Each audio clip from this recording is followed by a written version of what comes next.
end, a serving man entered, announcing Master Richard Sherborne of Dunmow. The squire instantly sprang to his feet, and hastened to welcome his brother in law. "Good day to you, Dick," he cried, shaking him heartily by the hand. "But what happy chance brings you here so early? But first sit down and eat. Eat and talk afterwards. Here, Roger, Harry, bring another platter and napkin, and let us have more broiled trout and a cold capon, a pasty, or whatever you can find in the larder. Try some of this gammon meanwhile, Dick. It'll help down a can of ale. And now what brings thee hither, lad? Pressing business, no doubt. Thou mayst speak before Fogg. I have no secrets from him. He is my second self." "I have no secrets to divulge, Nicholas," replied Sherborne, "and I will tell you at once what I am come about. Have you heard that the King is about to visit Hoghton Tower in August?" "No, this is news to me," replied Nicholas. "Does your business relate to his visit?" "It does," replied Sherborne. "Last night a messenger came to me from Sir Richard Hoghton, entreating me to move you to do him the favour and courtesy to attend him at the King's coming, and wear his livery." "I wear his livery!" exclaimed Nicholas, indignantly. "'Sdeath! what do you take me for, cousin Dick?" "For a right good fellow, who I am sure will comply with his friend's request, especially when he finds there is no sort of degradation in it," replied Sherborne. "Why, I shall wear Sir Richard's cloth, and so will several others of our friends. There will be rare doings at Hoghton maskings, mummings, and all sorts of revels, besides hunting, shooting, racing, wrestling, and the devil knows what. You may feast and carouse to your heart's content. The Dukes of Buckingham and Richmond will be there, and the Earls of Nottingham and Pembroke, and Sir Gilbert Hoghton, the King's great favourite, who married the Duchess of Buckingham's sister. Besides these, you will have all the beauty of Lancashire. I would not miss the sight for £30." "£30!" echoed Nicholas, as if struck with a sudden thought. "Do you think Sir Thomas Hoghton would lend me that sum if I consent to wear his cloth and attend him?" "I have no doubt of it," replied Sherborne; "and if he won't, I will." "Then I'll put my pride in my pocket and go," said Nicholas. "And now, Dick, despatch your breakfast as quickly as you can, and then I'll take you to the Ribble, and show you some sport with an otter."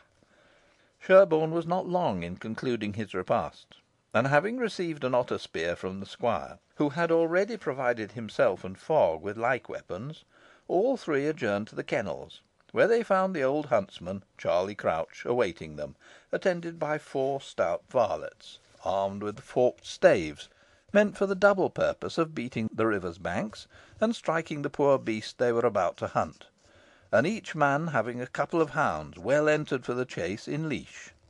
Old Crouch was a thin, grey bearded fellow, but possessed of a tough muscular frame, which served him quite as well in the long run as the younger and apparently more vigorous limbs of his assistants.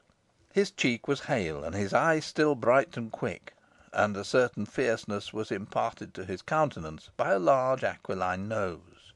He was attired in a greasy leathern jerkin, tight hose of the same material, and had a bugle suspended from his neck, and a sharp hunting knife thrust into his girdle.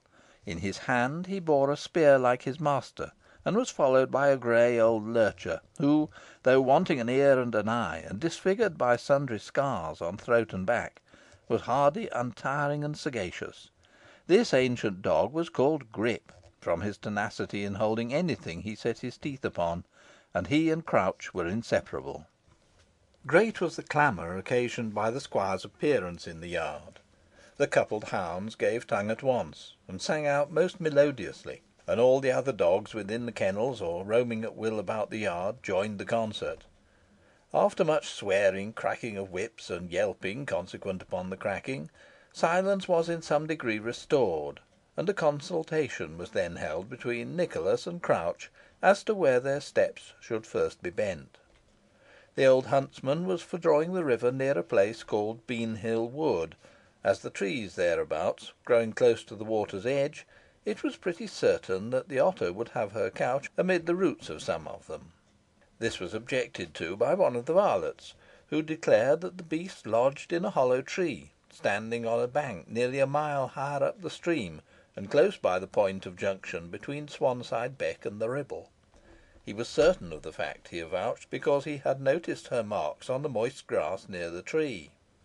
"Hoo goes there to fish, mun," cried Crouch, "for it's the nature of the wary varmint to feed at a distance fro' her lodging. But I'm sure we shan leet her on her among the roots of them big trees o'erhanging the river near Bean Hill Wood, and if the squire will take my advice, he'n go there first." "I put myself entirely under your guidance, Crouch," said Nicholas. "And you'll be all right, sir," replied the huntsman. "We'n beat the bunks well, and two of these chaps shall go up the stream, and two down, one on one side and one on t'other, and i' that manner her cannot escape us, for Grip can swim and dive as well as any otter eye in all Englandshire, and he'll be after her and her litter the moment they take to the water. Some folk, as may be unseen, squire, take hold on a cord by both ends, and dropping it into the river, draw it slowly along, so they can tell by the jerk when t' otter touches it. But this is an uncertain method, and is not like Grip's plan, for if ever you see him swimming, t'other beast, you may be sure, is nae far ahead." "A brave dog, but confoundedly ugly," exclaimed the squire, regarding the old one-eared, one-eyed lurcher with mingled admiration and disgust. "And now that's all arranged, let's be off." Accordingly they quitted the courtyard, and, shaping their course in the direction indicated by the huntsman, entered the park, and proceeded along a glade, chequered by the early sunbeams. Here the noise they made in their progress speedily disturbed a herd of deer browsing beneath the trees, and as the dappled foresters darted off to a thicker covert, great difficulty was experienced by the varlets in restraining the hounds, who struggled eagerly to follow them, and made the welkin resound with their baying. "Yonder's a tall fellow," cried Nicholas, pointing out a noble buck to Crouch. "I must kill him next week, for I want to send a haunch of venison to Middleton, and another to Whalley Abbey for Sir Ralph." "Better hunt him, squire," said Crouch. "He'll gi' you good sport." Soon after this they attained an eminence, where a charming sweep of country opened upon them, including the finest part of Ribblesdale, with its richly wooded plains, and the swift and beautiful river from which it derived its name. The view was enchanting, and the squire and his companions paused for a moment to contemplate it, and then, stepping gleefully forward, made their way over the elastic turf towards a small thicket skirting the park. All were in high spirits, for the freshness and beauty of the morning had not been without effect, and the squire's tongue kept pace with his legs as he strode briskly along. But as they entered the thicket in question, and caught sight of the river through the trees, the old huntsman enjoined silence, and he was obliged to put a check upon his loquacity. When within a bow shot from the water, the party came to a halt, and two of the men were directed by Crouch to cross the stream at different points, and then commence beating the banks, while the other two were ordered to pursue a like course, but to keep on the near side of the river. The hounds were next uncoupled, and the men set off to execute the orders they had received, and soon afterwards the crashing of branches and the splashing of water, accompanied by the deep baying of the hounds, told they were at work. Meanwhile, Nicholas and the others had not remained idle. As the varlets struck off in different directions, they went straight on, and forcing their way through the brushwood, came to a high bank overlooking the Ribble, on the top of which grew 3 or 4 large trees, whose roots, laid bare on the further side by the swollen currents of winter, formed a convenient resting place for the fish-loving creature they hoped to surprise. Receiving a hint from Crouch to make for the central tree, Nicholas grasped his spear and sprang forward, but quick as he was too late, though he saw enough to convince him that the crafty old huntsman had been correct in his judgment, for a dark slimy object dropped from out the roots of the tree beneath him, and glided into the water as swiftly and as noiselessly as if its skin had been oiled. A few bubbles rose to the surface of the water, but these were all the indications marking the course of the wondrous diver.